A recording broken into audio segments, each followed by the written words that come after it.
Riser or there? Thank you. I've always wanted to be a bus driver.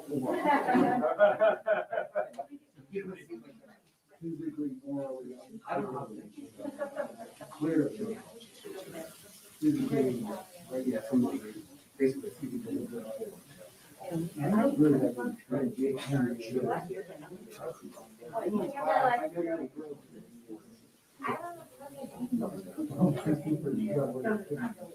You really, like the first day, so it's like, I'm there, right? I really go.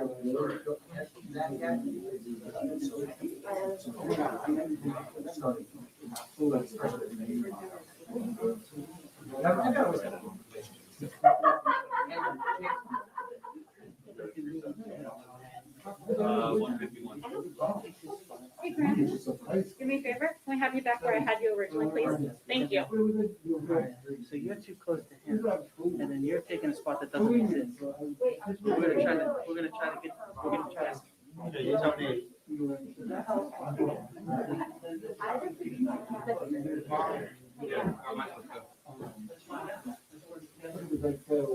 We want to go down this. We can go back down the street. Move Chris over now. There we go. That works better. That looks better to me. So as long as the photographers, we need to do a rotation. We are. You got that done? We got that You know how that's done? All right. We got that done. I think that got everybody into the room. Okay. Just for today, though. I think this group is working with each other, and I appreciate it. Yeah. All right. Once you get us all vaccinated, we'll have it, right? What's that? Once you get us all vaccinated. You're working there, right? Herd immunity? What? I mean, the warm weather's coming. So where do you want to go with this, Ryan? We can quote the previous administration, but let's see what the new one says. Yeah, all right. Oh, yeah. Thank you. Yes. I'll put you on. Take my spot. But I'll stand there now. And so behind on the riser. You go up. You're behind it. Okay. And that's not it. Maybe you can find a seat there. That puts you behind stage. You're up behind the man. One more level up. Yeah. And that's it.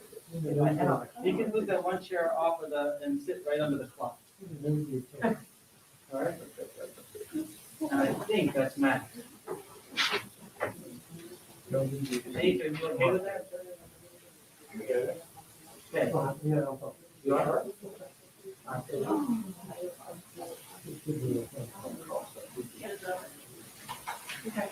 up.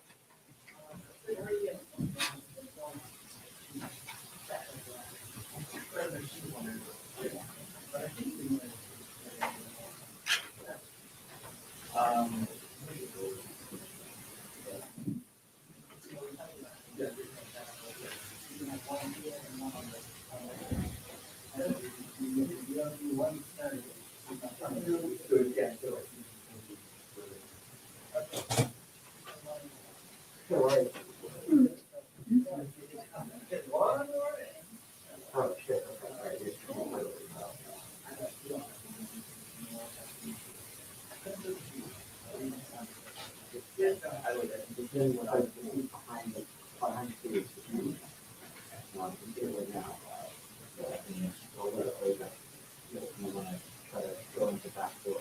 Yep. Hey guys. Thank you. No, you can come. You can come. 2 minutes. 15. I'll bring the key over there. Oh, yes.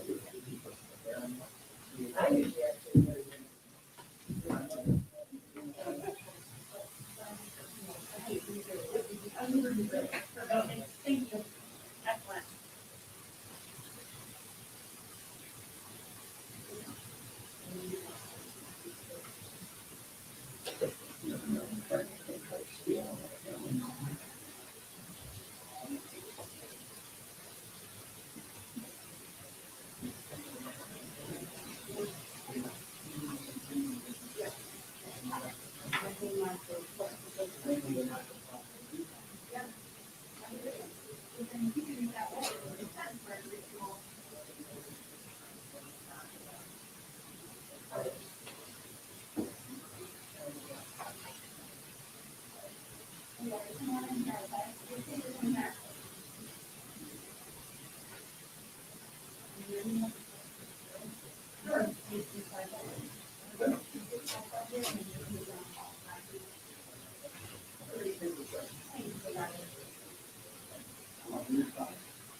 Nope, I muted it.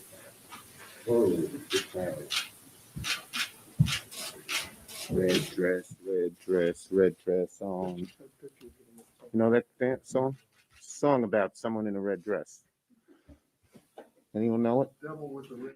Oh God, I didn't know that part. Sorry. Okay. Good afternoon, everybody. I'm joined by our great whip, Senator Richard J. Durbin.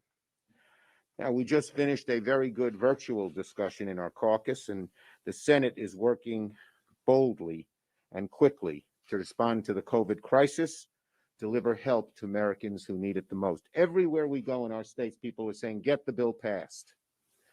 A majority of Republican citizens are for the bill. The only people who don't seem to be for the bill are Republican senators here in Washington. But we are on track to get this bill done and get it on the president's desk before the expiration of the enhanced unemployment benefits, which is March 14th. We're going to meet that deadline. And it's going to be a robust, strong bill, just as we asked for. Not exactly the same, but very close to the bill that President Biden proposed. We're also moving quickly to hold confirmation hearings on the floor. President Biden's highly qualified and experienced cabinet nominees. Linda Thomas Greenfield and Tom Vilsack will be confirmed today. Jennifer Granholm by the end of the week. Miguel Cardona and Gina Raimondo early next week. So we're making good progress in filling that cabinet. The bottom line is simple. When I became leader, people said, you got so much to do. I said, we can get all three things done: president's cabinet, COVID relief, impeachment trial. And as you've seen, we're in the process of getting all of those done. One thing is clear in this new Senate. The era of Mitch McConnell's legislative graveyard is over. While the Republicans use their time in the majority to deliver tax cuts to the rich and take away health care from millions of Americans, the Senate Democratic majority is delivering help to Americans, just what Americans want. There is tremendous energy in our Democratic caucus to pass laws that will help our country and help our people and restore the faith in government people had before Mitch McConnell started using it as a legislative graveyard, and so many other Republicans tried to block things that help people. So today on our caucus call, I directed the chairs and members of our relevant committees to start drafting a legislative package to outcompete China and create new American jobs. The legislation will have as its centerpiece a bipartisan bill, bicameral bipartisan bill, the Endless Frontiers Act, which I introduced last year with Todd Young and Representatives Ro Khanna and Mike Gallagher in the House. And it will take the key cutting industries and make American investments so we will outcompete China in all of them. In addition, we will make serious investments in strengthening the U.S. semiconductor industry to outcompete China and stop depending on foreign sources. Right now, semiconductor manufacturing is a dangerous weak spot in our economy and in our national security. That has to change. You've all seen that auto plants throughout America are closed because they can't get the chips. We cannot rely on foreign processors for the chips. We cannot let China get ahead of us in chip production. This will be part of the proposal that we will introduce. We will also talk about the build out of 5G and how America can remain number one there. And all of these have bipartisan support. The bill we will intend to introduce, and I talked to Senator Young about it, he's eager to get it done, will be bipartisan. Our intention is to put this legislation on the Senate floor for a vote this spring. To get a little more specific, the new legislation must achieve three goals. Enhance American competitiveness with China by investing in American innovation, American workers, American manufacturing. invest in strategic partners and alliances, NATO, Southeast Asia, and India, and expose, curb, and end once and for all China's predatory practices, which have hurt so many American jobs. We're looking at emergency funding to implement the bipartisan semiconductor program as part of this package. You all know about the chip shortage. I want this bill to address America's short-term and long-term plan to protect the semiconductor supply chain and to keep us number one in things like AI, 5G, quantum computing, biomedical research, storage. All of these things are part of the bill and the Endless Frontiers Act. So we need to get a bill like this to the president's desk quickly to protect America's long-term economic and national security. Senator Durbin. My thanks to Leader Charles Ellis Schumer, who is Remember what his name was? I gave him a name a few weeks ago. Anyone remember? Come on. I don't want to say. You get first question. You get first question if you remember. This is a contest. This is a serious news conference. Yasso. First question goes to Mr. Punch Bowl. By the way, nah, forget it. I'm going to give you my name and you remember it. Mine's harder. Charles is usually Chaim, but it's not Chaim. Chaim means life. Mine is Yeshaya, that's Isaiah. Next week, first question. Go ahead. I know why we came, but I can't remember. Last night, President Biden paid a tribute to the 500,000 that we have lost and their families as an acknowledgement of the pain and loss that America has sustained. This president is not running away from reality. He is facing it, and he's asking Congress to join him in uniting and healing our nation. Last year, almost 12 months ago exactly, 96 senators, Democrats and Republicans, and a bipartisan show of support passed the CARES Act, a more than $2 trillion rescue plan, the largest spending bill ever enacted by Congress. Then in December, when the measure came up for another $900 billion that was needed, 92 senators voted, a strong bipartisan vote. Can we expect anything less when President Biden brings us the American Rescue Plan? This rescue program is designed to put vaccine on the streets, in the clinics, and in the arms of Americans as quickly as possible. It has $1,400 more in cash payments promised to families across the United States. There is money in this as well to deal with the deadline that we face in terms of unemployment benefits on March 14th. Help for those who are renting and can't afford to pay. Emergency provisions across the board for schools, individuals, families, businesses, and it needs to be passed quickly. I joined Senator Schumer in asking the Republicans to put aside politics and to stand with Joe Biden and with the American people now. The second point I would like to make is we concluded the hearing on Merrick Garland, the nominee to be Attorney General of the United States today. There was a good happy ending to it that wasn't anticipated. Senator Tom Tillis, the Republican of North Carolina, didn't make our hearing yesterday in person, but he wanted to come in today to say a positive thing about Merrick Garland and to announce that he was voting for him. There's another Republican senator who's told me the same. I think it is a growing trend. His presentation before the committee was as powerful as any nominee I've ever seen. He answered every question, and he did it with class and with professionalism and obviously with an understanding of the law. We need him now in the Department of Justice. I hope that we can find a way to move him quickly. He is the last person in the team when it comes to national security who should be in place. We've taken care of the Department of Defense, taken care of the Director of National Intelligence, Department of Homeland Security. Let's put an Attorney General on the job as quickly as possible. I think we'll be able to report him on Monday from the Judiciary Committee, and I hope Senator Schumer is successful in bringing this to the floor as quickly as possible. Thank you. Just one other point that Senator Durbin reminded me. COVID crisis rages, a Republican president. Democrats come together with Republicans and pass 2 bills, or 4 bills really. Democratic president, Republicans don't even work with Democrats. If anyone doubts who's more interested in bipartisanship, just look at that. Bresnahan, go ahead. I want to ask you about the minimum wage. There's been a lot of talk about it inside the caucus. Senator Manchin has said he's opposed to $15 minimum wage, which you support. Would you support something less, $11? Okay, look, the first step is to go before reconciliation, before the parliamentarian. That will occur on Wednesday. Bernie Sanders and I are arguing very strongly for $15 and for it to be reconcilable. We're going to await her judgment before we go any further. Would you support anything less? Next question. Yes. Thank you, Mr. Leader.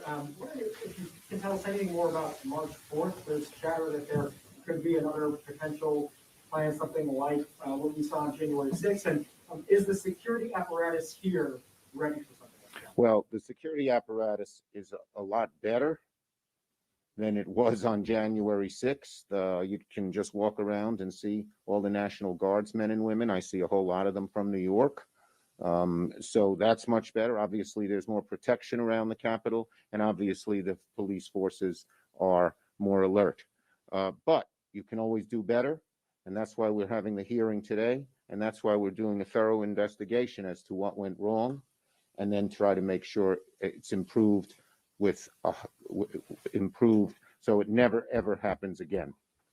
Have you decided at this point, or do you have a preference for finding a deal with the immigration debate? Do you see it as a comprehensive debate or something more piecemeal with the? Well, look, I was proud to co-sponsor the comprehensive immigration bill along with Senator Durbin, Senator Menendez. I'd like to see a pathway for citizenship to 11 million. I'd like to see America be more friendly to immigrants who are needed for both family reunification and jobs. So my preference is to pass a comprehensive bill.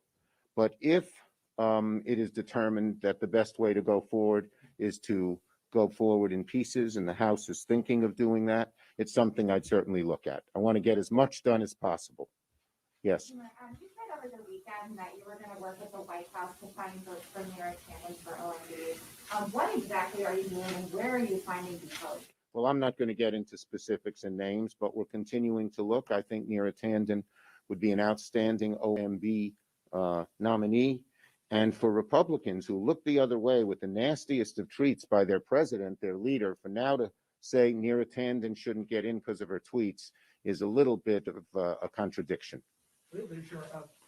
Chairman Sanders says there's already discussion about a potential second reconciliation package for a jobs bill. It was reported by the Washington Post that this could be as large as $3 trillion.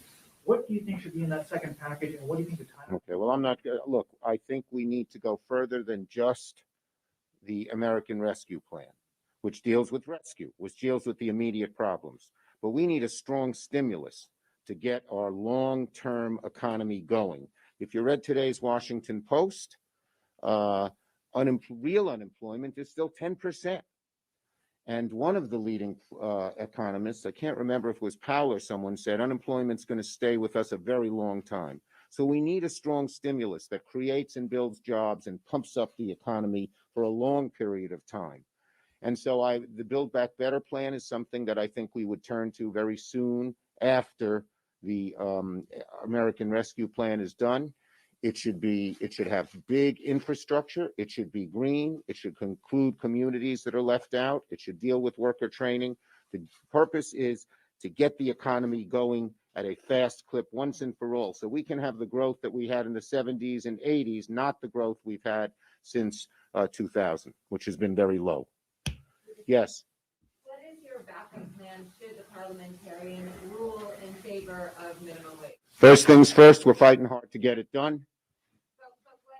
We're fighting hard to get it done. That's what we're fighting for now. I wonder what your thoughts were on today's first open hearing on the January 6th attack, and what do you want to hear tomorrow from the acting Capitol Police Chief and acting Sergeant at Arms, and what do you want to see? Look, we want to see what went wrong and what we can do to make it better. It's very good. I think Senators Peters and Klobuchar had a very good hearing, very comprehensive. Lots of questions were asked. And we need to know what went wrong to make sure we know what will do, what will happen, what we can do to make sure it never happens again. Yes. curious if you have heard Republicans have apparently offered, or have they made this offer about splitting an even split to this January 6th commission? And do you have any thoughts on that as opposed to the format that Speaker Pelosi? Look, we need a commission that's going to get to the bottom of this. And I've been talking to Speaker Pelosi about it, but I'm not going to get into details of what we've talked about. Do you think it should be a 50-50 split between Republicans? I think we needed to get to the bottom of what happened and it should be fearless. Senator Schumer, if you could just talk about the role that Senator Manchin is playing in your caucus right now, obviously with the $15 minimum wage and you're attending, he is. Look, with Democrats getting some of these over the finish. look, we need to, I've made a pitch today to our entire caucus. And I said that we need to pass this bill. The American people, the American public demands it. And everyone is going to have things that they want to see in the bill, and we'll work hard to see if we can get those things in the bill. But job number one is to pass the bill. Pass the bill we must, and I have confidence we will do it. Last one. We're seeing Senator Manchin the power any one senator can have in a 50-50 split. What are you doing to make sure that everybody stays united on upcoming nominations and reconciliation? This is my answer. I speak to my members all the time, and I have a leadership team that meets Monday night. On that leadership team are Bernie Sanders and Elizabeth Warren, of course, Dick Durbin, and Joe Manchin and Mark Warner. And we discuss it out. And so far, we've had great unity. On impeachment, we had great unity. On the two bills that have come before, the two votes that have come before us on reconciliation, we have had great unity. So we've had a lot of unity, and we need to keep it. With 50 votes, we need our unity, and we're fighting to get it. And so far, so good. Thank you, everybody. For those who are unfamiliar, that was a flip phone. Senator Durbin, can I ask you about immigration? You have this big You wanna stay, immigration bill you and also your DREAM Act proposal. So do you think that both would be able to pass the Senate, or which one are you prioritizing? Well, let me tell you, we're watching first for the House action. We think the Dream and Promise Act will pass, we hope, as well as a farm labor bill will pass and be sent to us, which would certainly be a good starting place, I think, for immigration. What I am doing is reaching out not only on my side of the aisle, but to individual Republican senators, some of whom would surprise you. I'd gone to them and I said, I've never brought up immigration with you before. Can we talk? And I said, oh, sure. Let's see what we can agree on. So there is a more open-minded approach than I expected on the Republican side. That doesn't mean we've got 60 votes lined up. I've got to reach the point we do. And I agree with Senator Schumer. I want it all. I want a comprehensive bill. But if we can't get all of it, I want to get as many important elements together in a bill that can pass with 60 votes supporting it on the floor. Okay? Can we ask you on the minimum wage, legally follow that question then? If he won't answer it, don't put me. Okay, but how about a question on Senator Manchin's role inside the call? I talk to Joe all the time. I'm part of the group. I managed to sneak in the door. The group of 18 senators, 9 Democrats and 9 Republicans. And I've worked with them for months, and it's a wonderful group. Joe has won the respect of many of the people in the group as well as in his own caucus, but he's an independent-minded person. And I can sit down and talk to him. I can't always bring him to agreement, but he's always willing to sit down and explain his point of view and be open to new thoughts. That's the most any whip could ask of any member. Okay? Senator Schumer seemed to indicate that when he told his caucus at lunch was we have to pass this bill, seeming like it's a message to Manchin that he has to get on board. Is that how you would? It was a message to the whole caucus. When you get into this bill and see all the provisions and sections in it, I want to make some calls down to Schumer's staff. There are 2 or 3 things that are important to me and 2 or 3 things that may be under attack here in the Senate. So I'm sure that's going on. And he's begging all of us, despite any differences with any one section of the bill, that we hang together. This is the signature provision of the Biden administration in terms of dealing with the pandemic and the economy, and we need to stick together. That's it. Thank you, Senator.